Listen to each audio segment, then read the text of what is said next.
Okay, boys and girls, welcome back to part 2 on this 90 Mustang XL 5.0. Now, big difference from the last video when I left you guys. As you can see, I have the entire chassis completed. Gave it some cherry bomb mufflers back there. Now, this stuff I think works really good on some detailing parts. I don't know if you guys are going to be able to see this very well. Maybe let me switch here the camera for a minute. Yeah, there you go. I did the differential cover in that chrome stuff, and it looks really good. Really impressed. I really enjoy doing this kit. It's a lot of fun, number one. Hold on. Everything fits perfectly. There is no modifications of any parts whatsoever. The engine is in permanently. You can see I've got that all wired up. Let me go back to this camera again. There you go. Front disc brakes and rotors I painted. Front suspension is done. I finally figured out where that where the rack and pinion needs to go. Now something is really strange. Every car that I built, whatever side the starter is on is usually where the battery is. But on this car, the starter's on the passenger side, but the battery's going to be on the driver's side. Does that make sense? I don't know. Anyhow, drive shaft is in. This chassis is totally complete. So, now, for the wheels and tires, they give you 6 tires to use, 4 of which are normal street tires and 2 are of slicks. And these look like they might be 8 or 10 inch slicks, but these are the ones I'm going to be using on here with these wheels. And in actuality, they are ready to go on the chassis, but I'm waiting for everything to dry up before I push them in there. Here's my front struts.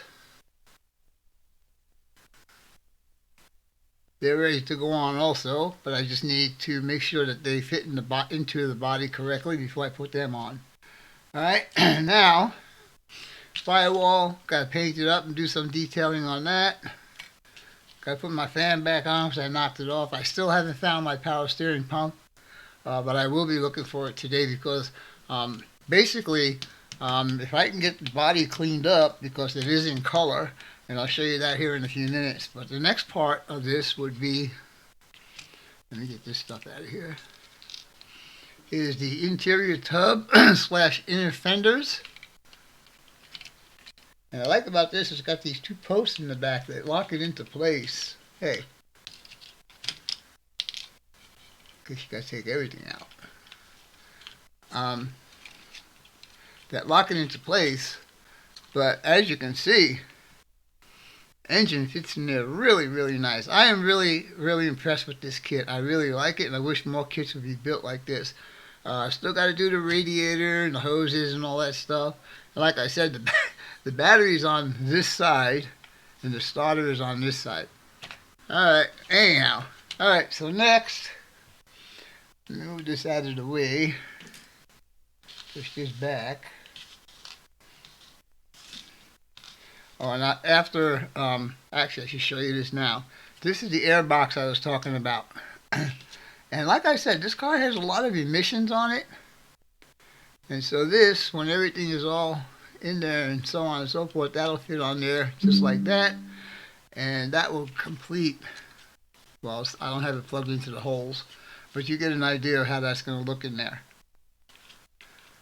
Alright, so now, the body.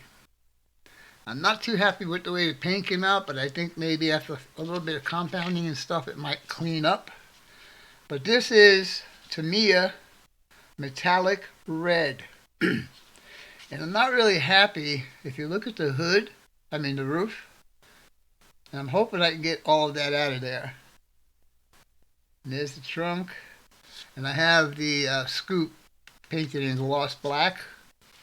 And then down here, I've got metallic black. I didn't put the decals on. I mentioned that in the other video. I was not going to use the decals, but I did try and copy the decals, so I have metallic black down at the bottom and then gunmetal on top of that. So that's pretty close to what the decals look like. Anyhow, like I said, I'm hoping that I can get a lot of that out of here because I like the color. It's a real pretty color. And for a Mustang, I think it's the right color. Anyhow, I think that's all going to be for this video. Hope you guys and gals enjoyed it. And as always, your questions, comments, inputs, subs, shares, and likes are always welcome. For now, that's all, folks. Pit Stop Scale Model Garage out for now. Bye.